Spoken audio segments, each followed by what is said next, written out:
ভাই রে, বাংলাদেশ আসলে ভালো খেলছে নাকি শ্রীলঙ্কা বাজে খেলছে সেটাই তো বুঝতে পারলাম না। কেউ বলছে বাংলাদেশ আসলে ভালো খেলছে, আবার কেউ বলছে শ্রীলঙ্কাই খারাপ খেলছে। তাদের তো মাঝে মাঝে খারাপ খেলার অভ্যাস আছে। এই দলের কাছে যদি শ্রীলঙ্কা ঘরের মাঠে সবচেয়ে নিম্ন রানের রেকর্ড করে, তাহলে তো শ্রীলঙ্কার চামড়া তুলে নেওয়া ছাড়া উপায় নাই। আমাদের ক্যাপ্টেন টনটন দাস যেখানে ব্যাট ধরা ভুলে গেছিল, সেখানে সে নাকি এই ম্যাচে লিটন দাস হয়ে শ্রীলঙ্কার বোলারদের উদুম কেলানি দিয়ে 50 বলে 76 রান করছে, যার মধ্যে 6 মার্চে 5টা আর 4 মার্চে 1টা। এই এক ম্যাচ দিয়েই তো আমাদের লিটন কুমার দাস আগামী 5 বছর দলে টিকে থাকার টিকিট কনফার্ম করে ফেলছে। তবে তার এই সফলতা কার জন্য সম্ভব হয়েছে জানেন? অবশ্যই আপনারা এটা জানেন না, এমনকি জানার চেষ্টাও করেন নাই।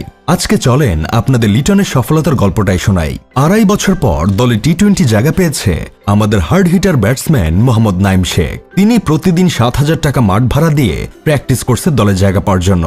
দিন শেষে তিনি এই কঠোর পরিশ্রমের ফল পেয়েছে, দলে জায়গা পেয়েছে, আর দলের সব ব্যাটারদের টোটকা দিয়েছে ব্যাটিং এর। তার টোটকা নিয়েই টনটন দাস লিটন কুমার দাসে পরিণত হয়েছে, করেছে হাফ সেঞ্চুরি।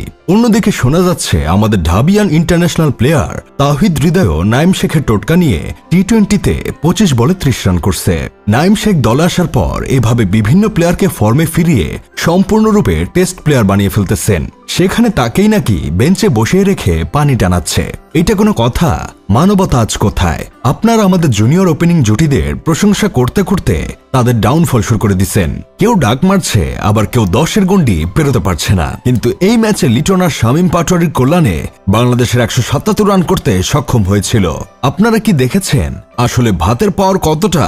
শামীমের ব্যাটিং দেখলেই সেটা টের পেয়ে যাবেন। কিন্তু আমি এটাই বুঝি না, মেহেদী হাসানের মতো লো ক্লাস একজন অলরাউন্ডার কিভাবে শামীম পাটোয়ারির আগে ব্যাটিং করতে আসে। তার তো রিশাদের পরেও ব্যাটিং করার যোগ্যতা নাই টি-20তে। ফরম্যাট অনুযায়ী খেলাতে হবে ভাই। যারা টি-20-র মেজাজটা বোঝে তাদেরকে সর্বোচ্চ সুযোগ দিতে হবে।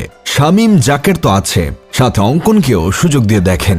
অযথা টেস্ট প্লেয়ার বা ওয়ানডে প্লেয়ার মিরাজ, নাইমদের টি-20তে ডেকে এনে বিশেষ প্রজাতির জিনিস সেবনকারী হিসেবে নির্বাচকরা আর পরিচয় দিবেন না। এই ম্যাচে বোলার হিসেবে শরীফুল নেওয়াটা ছিল ভালো সিদ্ধান্ত।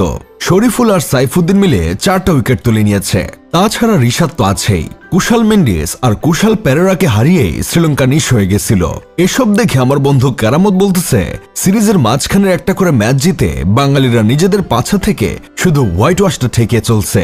এমনিতেই যে হারে ট্রল খাচ্ছে, হোয়াইট ওয়াশ হলে তো আরো বেশি খাবে। তাই মাঝখানে একটা করে ম্যাচ জিততেছে। তাই এত লাফালাফি করে লাভ নাই, পরের ম্যাচ ঠিকই হারবে। তবে এটা 100% সত্য কথা, বাংলাদেশের কোনো ম্যাচ জিতা এক ধরনের ফাঁদ। কারণ পরের ম্যাচ সবাই আশা নিয়ে থাকবে জিতবে, কিন্তু দেখা যাবে আবার হারছে।